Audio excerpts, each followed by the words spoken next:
the whole entire game. So all these Dolphin fans, they were sitting there, they're double teaming. No, they wasn't double teaming it. They were double teaming the guy on the outside because we had a tackle that was coming in for an injury. So we were helping him out on weight when he didn't really need a lot of it. But he was going 101 against Linder, and Linder was just whooping him. So there's something going on with Sue to where everybody's like, well, we can just single cover Sue. We ain't got to worry about it. Let's go double cover weight. And so they're having people come in and chip on weight and everything like that, and they're not having to worry about it. Yeah, it's a mess in Miami right now. And talking to a couple of my Miami Dolphin fans, was one of my best friends. He's lost all faith after week 3. He's just not feeling it right now, and he is on the bandwagon for the hatred. Field. The hatred flows. Yes, he's pretty much at that same mantra, same old Miami Dolphins. Even though we got all this talent, same old mentally weak Miami Dolphins. Mediocrity is our name. Sorry, Sean. I know. Your team is letting you down there. But mediocrity. I try to offer him some optimism and everything like that, and tell him that you do have a lot of talent in this team, but I just don't know what's going on. And I know what's going on with coaching, but besides the talent, this team should not be 1-2. But all right, let's move forward to college and let's talk about the big storyline here. Florida makes the top 25 to beat Tennessee. Woohoo! And I'm gonna go ahead and let. So did Michigan. Yeah, Michigan too. So and didn't reach out to Steve today, but I'm sure he's very happy about that. But let's go ahead and I'll let you discuss. We both discuss our thoughts on the game. I'll let you go first. Dude, that game was insane. The game alone was one of those games to where you're like, you went from the depths of shit to the joys of shit. that happened. It was one of those games when people say they can hear you from outside of the house in the middle of the yard. Both people, both of us. They said they heard it in stereo, come from each side, come from stereo into it. But yeah, it was a good game for Florida. I've never seen a game where a team has went 5 for 5 on 4th down. Never. The only game that come close to that is when LSU did it against Florida. When they went for it on 4th down like 4 times on running plays and got it. But these were 4th and 1s that LSU was getting. The Gators were getting 4th and 14s, 4th and 12s. I'm like, how the hell is this happening? We suck for 3 downs. Look at this. Look at this stat right here. Yes! We've been 10 for 10 for 4th downs on the year. 5 for 5 the rest of it. Oh, man. But damn it, how we suck for 3 downs, and then on 4th down, Will Greer becomes damn Jesus and completes a pass. I want to say from my perspective, I'm watching the game, and by the 3rd quarter, I'm losing hope, and I'm going to go test my buddies and go hang out with them. And I was like, hold on, I tell them, let me stick around and watch a little bit more of this game. I just want to see if anything's going to happen. Let me just see if anything's just going to happen. The key part was when my mom goes, okay, I can't watch it no more, I'm going outside. Well, we score the 1 touchdown. Mm-hmm. The first one to get us close. And then she's like, what are they going to do? They going to kick deep or onside kick? I'm like, no, they're going to kick it deep. I was like, they're going to kick it deep because all Tennessee's going to do is run. So they're going to try to run the clock out. Florida's got 2 timeouts. They'll kick it deep. So they kick it deep, and they come in. And then we stop them, and she's sitting there watching that part. Then we get the ball back, and we throw one bad play. I tell my mom, okay, get out of the house. I was like, because we scored the touchdown when she was out of the house. So when she comes back in, we start doing that. I was like, okay, go back out. I was like, get back outside. So she goes back outside, and then 2 plays later, we score the touchdown. And I'm like, stay outside. And then she comes back in, and Tennessee starts moving the ball down the field. And I'm like, Mom, go back out. You don't need to watch this part either. So, yes, I made my mom. I am superstitious as all get out. People can tell you that. And as soon as I made my mom go outside, look what happened. So y'all can thank me for making her go back outside. Thank Mr. Carter, man. Taking his mom out of her whole house. Oh man, but yeah, this was a great win. I'm so proud of Gators and Will Greer. As you talk about his second half, it was. You say you saw a lot growing up from him. This first half, I was like, oh God, here we go again. But when you see a guy as young as he is, a freshman, come in and do what he did on fourth down alone, 5 for 5 for 124 yards on fourth down, and a touchdown. What he did there, that people don't have that kind of moxie to him anymore. You don't see that a lot anymore, where a guy's like, I don't care, I'm just going to go out there and sling it. And they kept getting fourth down. I think the shortest one they got was 4th and 3.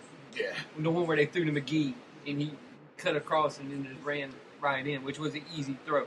But that last one he threw was a dart. And it was a 15-yard pickup, and then Callaway was just like, I'll turn and then run. And as he's running, all you hear is, run, you son. This is another freshman here. And so the freshmen and the redshirt freshmen stepped up pretty big for us, and that's what you like to see, man. This Gator team has got a little bit of grit, something you didn't see last year from us champ squad.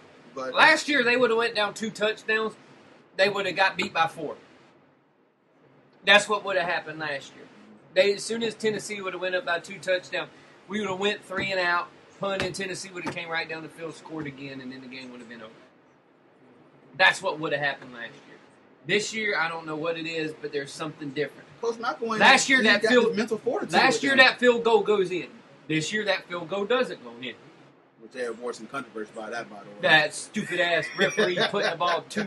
I'm like, what? Florida fans would have came with pitchforks and fire and brimstone at this guy if they would have made that kick. Like, after you done moved that position of the ball. They came out and said, whoops. Yeah. You lucky you said... Oh, man, that was frustrating. You're lucky you missed. Oh, man. Florida fans would have been heated. Well, they would have had a pitchfork stuck in their ass. Yeah, it would have been an execution in Gainesville that night. But, yeah, congrats to the Gators. They are ranked 20. The best part was watching Twitter. Oh, just going crazy. Tennessee was like, yeah. All I saw was Tennessee stuff.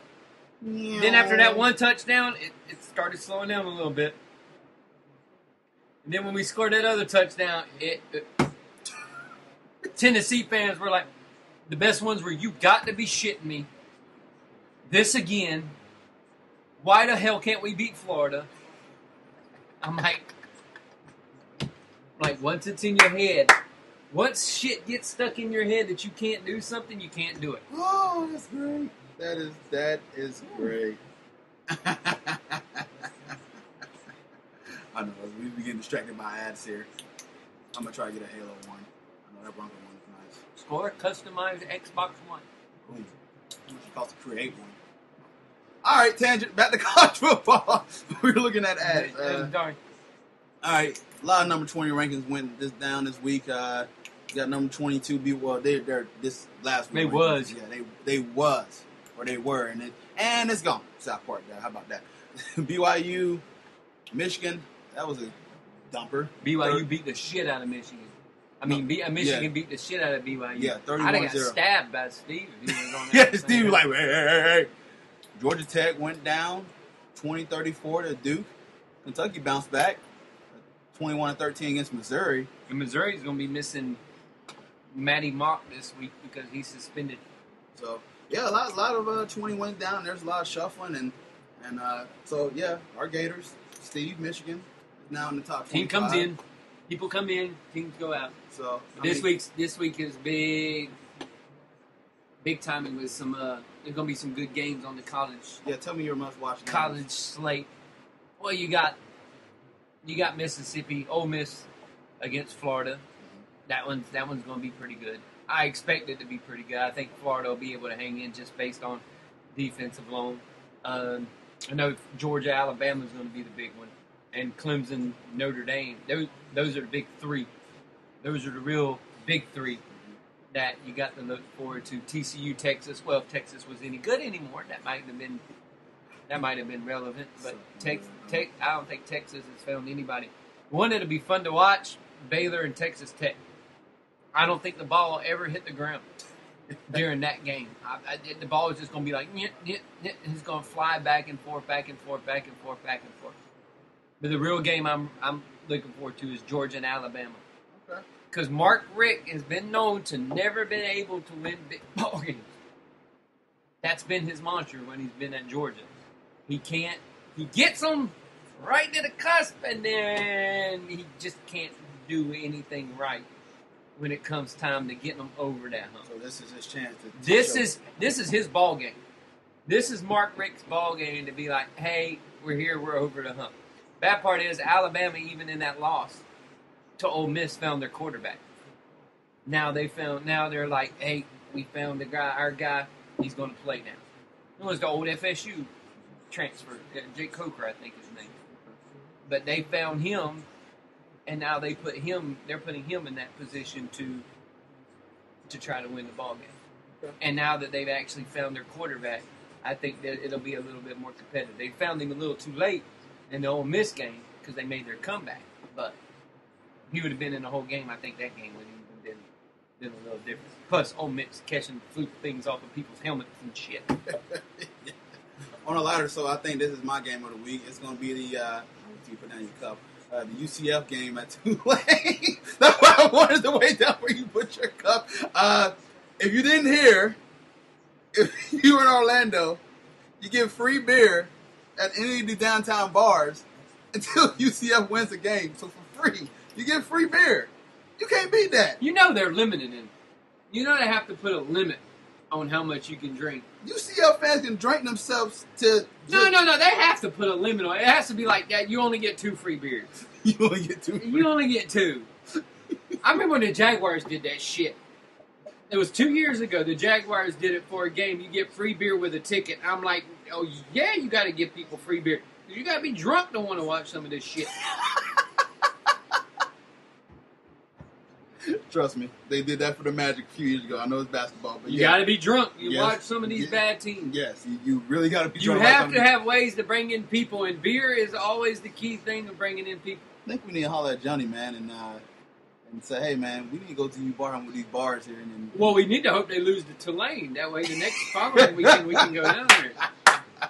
Oh man, so.